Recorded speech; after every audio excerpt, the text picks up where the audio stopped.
this is the look for the designer Atelier Volpe. The look is all about the femininity of the eye shape, but in a very bold communication of that. It's exaggerated and it's dark. It has a little bit of a buffed out edge to give a little bit of a rebel feel to it as well. The entire eye is encapsulated with our black color, eyeshadow and pencils, including the waterline on both the upper and lower eyeliner. For the base and foundation, we're going to be leaning towards the side of matte and nothing too dewy or sparkly that would be taking away from the eye makeup that is applied. In both the lip as well as the cheek, it will be in a neutral nude on the pink side, but without being too cool. Just enough to add a little bit of life back into the features. Brushing up the brow and filling that in will also help to anchor the eye, so feel free to do that if needed as well.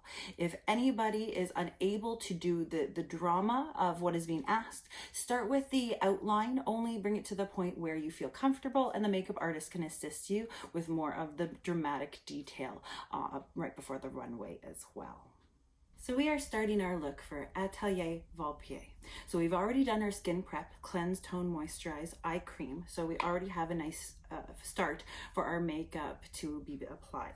I'm next going to be applying a primer. As that dries, I will be using my eyelid primer. Just a thin coat as a base. Next, I am going to set my eyelid primer right away. Just a light dusting of powder. By doing this, I've given the primer applied to my skin time to set and dry, to not dilute or roll and pile my foundation. I'm using a medium coverage foundation. I'm starting in just the concentrated areas of where I need coverage because we still want our skin to look natural, have the natural textures come through. This foundation will set to a satin to matte finish. As for this look, as outlined, we don't want too much dewiness or highlight that will distract to the power of the eyes in which we're trying to achieve. Once your foundation is applied, you can go further in with your concealer with a skin tone to match and concentrate on any problem areas. Lucky for you, if you don't have any, I have a few. So we are going to take care of those. I am going to apply concealer to my under eye area, especially when using the under eye as part of the drama for this eye look. We don't want any discoloration to influence the shape that we're trying to create. Next, we have our powder. You can use a regular brush to apply. I like this buffing brush because as soon as the product hits the face, it deposits quite a bit. And I like to just use the coverage where I need it. So you'll see that I'm starting in the center of my face and working my way out. So less product is distributed where I don't need it. I would recommend to do a light dusting everywhere, as you don't want any lines of demarcation from the textures and products that you're using. So you just help it diffuse out.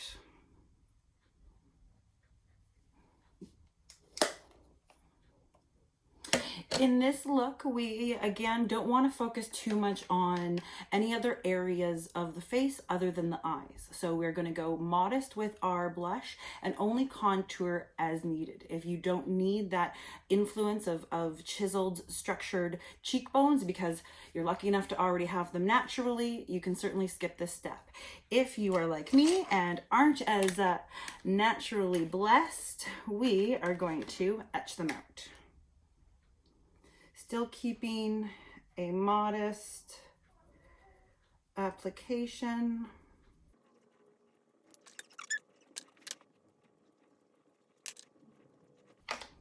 For our blush, we are going to stick with a neutral tone. We don't want color to be seen on the face. We just want to bring the natural glow, the natural life back into the cheeks. So we are going to go with a neutral. So not too warm, not too cool, doesn't have too much pink or peach. A light dusting for the cheek, and that would be completed. For the eyebrows, we are going to brush them up and ensure that they're as full as possible, depending on the length of hair that you have, and fill in any sparse areas. So whether or not you use a powder, cream, or a pencil is up to you. I would say just make sure that the line isn't too defined in regards to overpowering and again taking away from the attention that this look deserves in regards to the eye. Brush the brows up.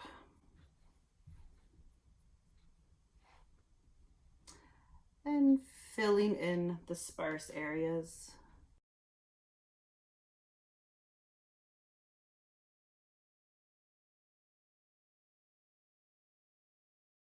I'll finish with some brow gel.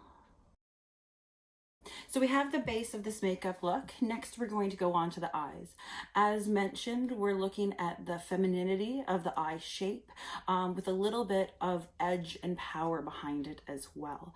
I'm going to start off with a kohl pencil. You certainly can do a liquid eyeliner, but after the shape is created, you'll need eyeshadow as well to buff it out, which is a little bit harder. Again, it depends on what resources you have at home.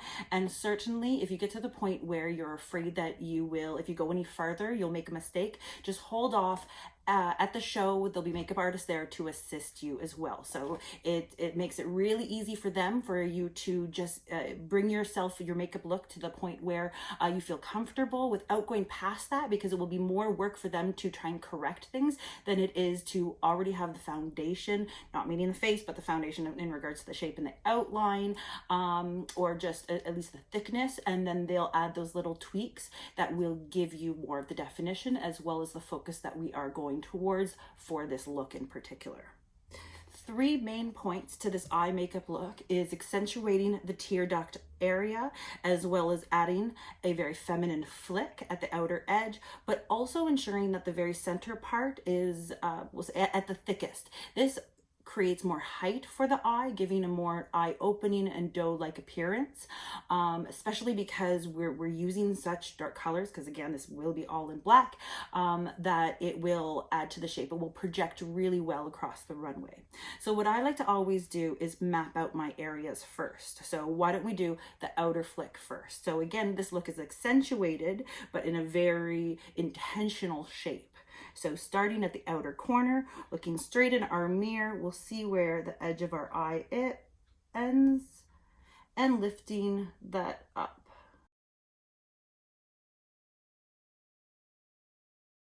So once we've created our flick, I'm going to isolate the center portion. So starting in the center.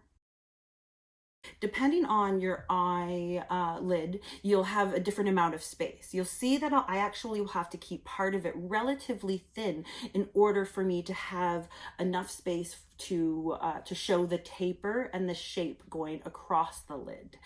Everybody will be different. We don't want it to go completely into the crease itself, because again, we're going to lose that accentuated shape. So keep it slightly down from the crease. The side portion of where it flicks can certainly go into the crease, but we really want to make sure that we have the room available to create that femininity of definition in the tear duct, and again, creating that ideal high point in the very, very center.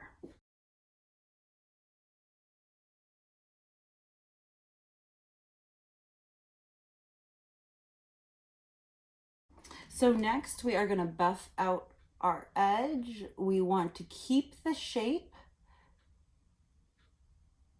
but have a diffuse edge.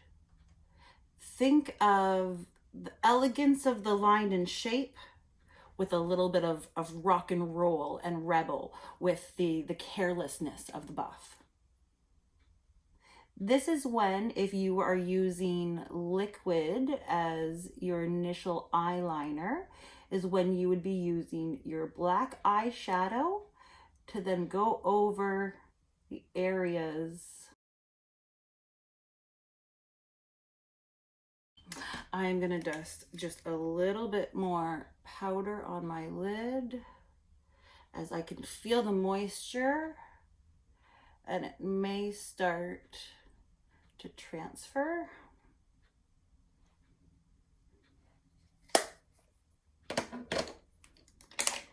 Next, we're going to do the water line. So tight line the entire eye.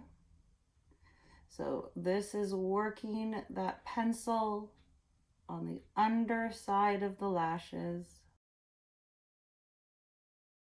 The lower waterline next, and into the around the tear duct. I am going to be using a black eyeshadow on the lower lash line. Taking a Q-tip to buff out that edge. So again, really isolating the curvature and following that shape with the smoke that we're adding from underneath.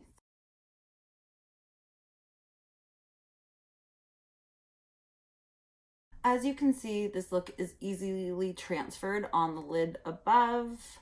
I am trying to make this video very time efficient. So ideally you would allow your pencil to even set. So close your eyes, tilt your head back, allow it to actually dry for a bit before proceeding. So we're not going to be adding anything to underneath the brow bone unless you don't have a lot of space and you really need to accentuate it to make it a little bit bigger, to make it relative to the shape and size of your eyes. You feel free to lighten underneath. Again, don't go with anything too light reflective, as this look is intentionally to be semi-matte. Depending on, again, even the shape of your eye, you can even accentuate this flick even more so if you would like that lift and you have the space. We just want to keep our angles going upwards so it has that natural flow and curvature to the eye.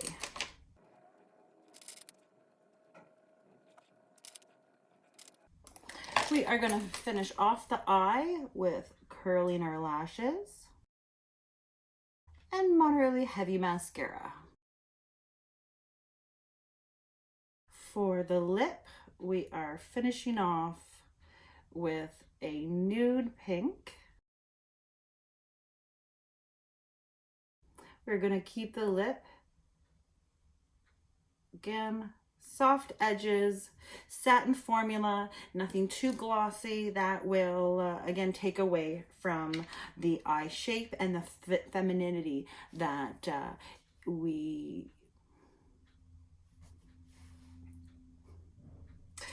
So again, we are finishing off with a nude lip and in a satin finish with nothing too glossy that will take away from the attention that we want this eye and this eye shape to have.